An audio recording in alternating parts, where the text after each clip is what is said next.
Howdy folks, AJ coming at you again, your resident vintage gamer, and I have a lot of stuff to talk to you guys about today. It has been a very busy last couple of days with regard to gaming news. So this might be a long video, so you might want to settle in. If you're going to watch the whole thing, get yourself something to drink, because I got a lot of stuff to cover. So let's start off with, for anybody that's local, here where I live in Utah, we are going to have our very first Salt Lake City Comic-Con in September 5th, 6th, and 7th. And there has been quite a few big names that have been added lately that are going to appear.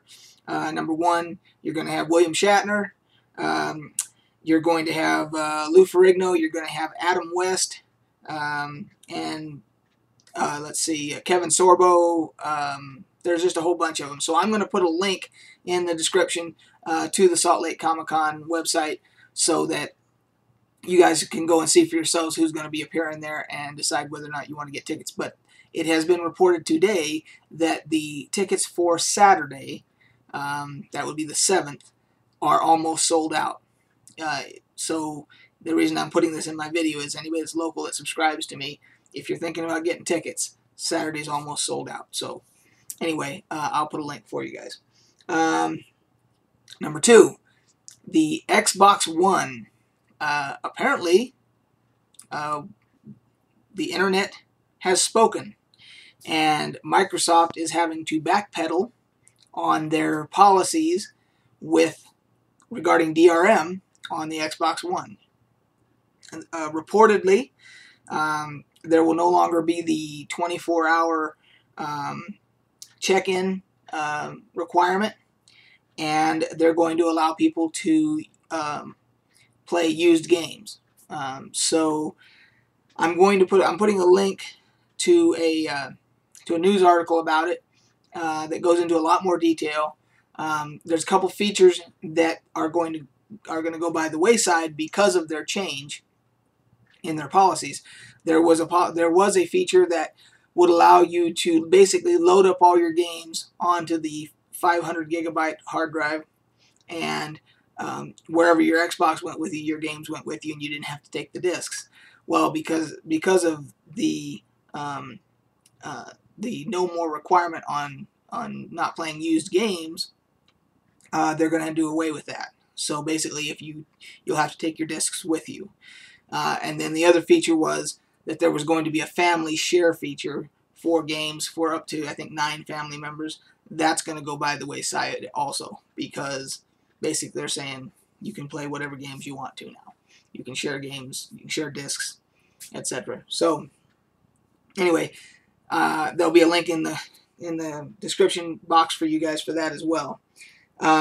So I do want to add a little commentary to that, and that is that we're in a new age now, where in the old days, before the internet existed and before social media, if there was a bad product that a lot of people were unhappy about, the only way that they affected the livelihood of those that were putting out that product and got some change to that product involved was they had to not buy it or stop buying it or whatever the case was, and there would be some lag time before the sales numbers and so forth would reflect the sentiment of the buying public.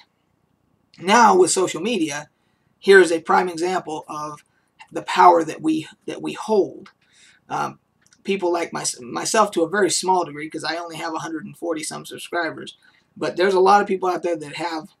There's one guy that I talk about all the time, Boogie298. He's got 500,000 subscribers. He went over 500,000, and he was a big opponent to this whole Xbox One thing.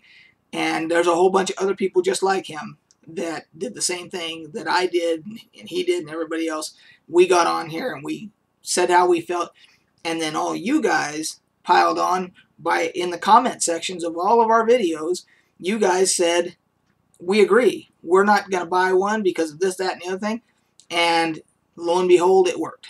So now, of course, Sony took the high road and decided they wanted to come out on top of the so-called console wars, and that, of course, contributed to Microsoft's decision. But don't think that all of the uproar that we all didn't have something to do with it as well.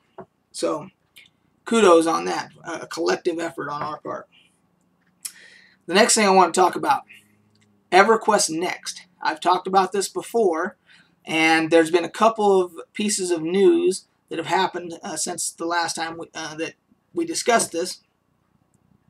The next generation of EverQuest has been up till this point called EverQuest Next, and they finally made the decision that that will be the confirmed title.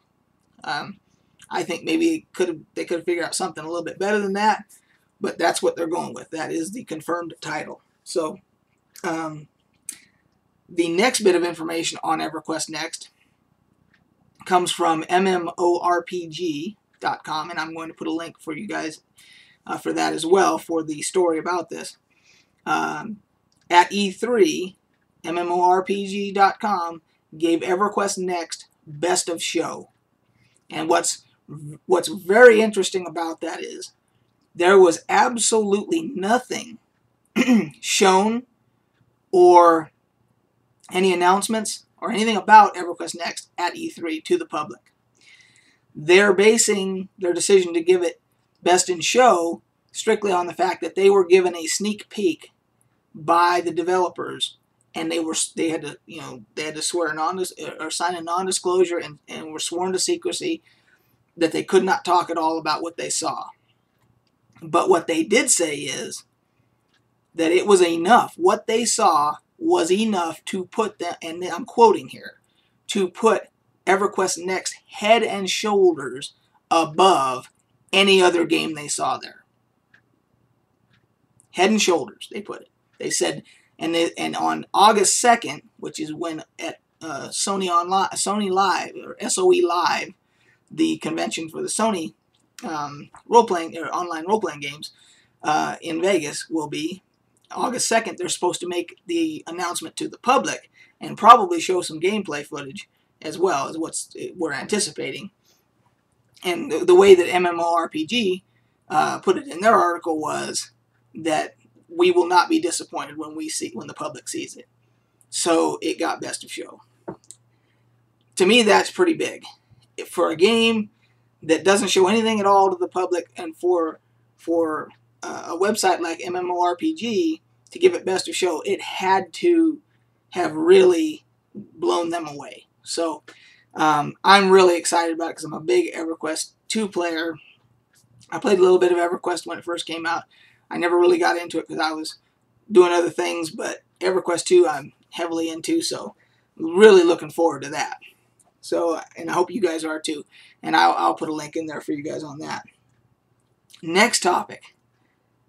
Over at Topless Robot, there's a guy that did an article, something to the effect of how to make the next Dungeons and Dragons movie not suck. And he goes in and he lists the ways that, and this is like an open letter to the directors and producers of the next Dungeons and Dragons movie. Basically his ideas of what they need to do to make sure it doesn't suck, and it's a very informative as far as the history of Dungeons and Dragons and involved in cinema, the different movies that have been made, even the cartoon, etc.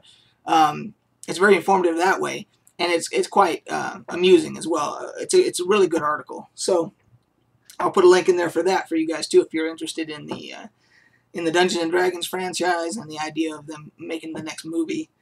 There's a lot of litigation going on between I believe Wizards of the Coast and Warner Brothers and some other entities that are involved as to who's actually got the rights to make the next one. So that's all got to come out in the wash before anything gets done. But it's an interesting read in the meantime. So The next piece of information, the next piece of news, came from PC Gamer. I read an article that they actually saw there's actually 3 lines of code that they found in their Steam files that kind of hints towards Steam having some kind of game sharing feature in the future. I'm going to put a link to the article, and it actually shows the code so you can read it for yourselves. It talks about shared game library, etc., in this code. Now that could be huge if Valve, who the makers of Steam, decides to go with some type of a shared game feature on Steam, because all of us PC gamers, you know, we would absolutely love to be able to share some games with some friends of ours, or whatever the limitations would be. Who knows?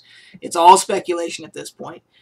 But again, I'll put a link so you guys can see the information for yourself. You can see the article, you can see the code, and you guys can make up your own minds how you feel about it.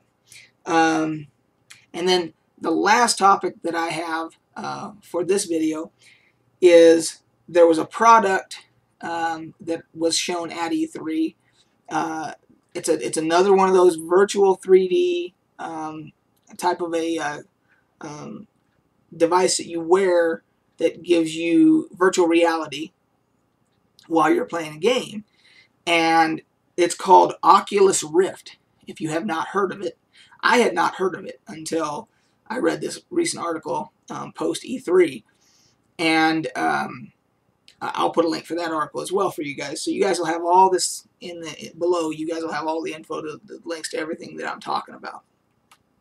Apparently the guy that wrote the article, excuse me, he said that in previous devices, he never felt completely immersed in the game world that he was in the game, with the exception being this one. He said this one, he played Portal 2, and he actually put it on, he actually felt like he was going to fall, like when he got to the edge of something, or what he actually felt like he was going to fall, and it completely filled his peripheral vision, and he said it was the best virtual reality device he's ever used. So, and the bonus is, for people like myself, he wore glasses, and he was able to wear the device even with his glasses on. He said it was a tight fit, but it did work.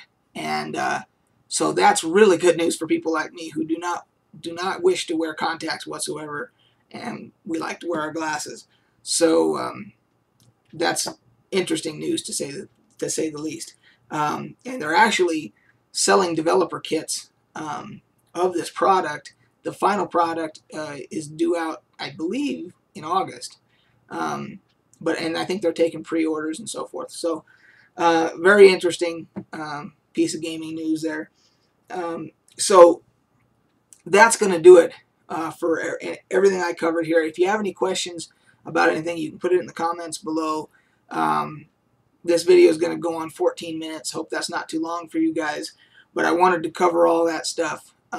And maybe you've heard all of it, but maybe hopefully there was something that you didn't know about that I was able to shed some light on. So until next time, we will catch you guys on the flip side.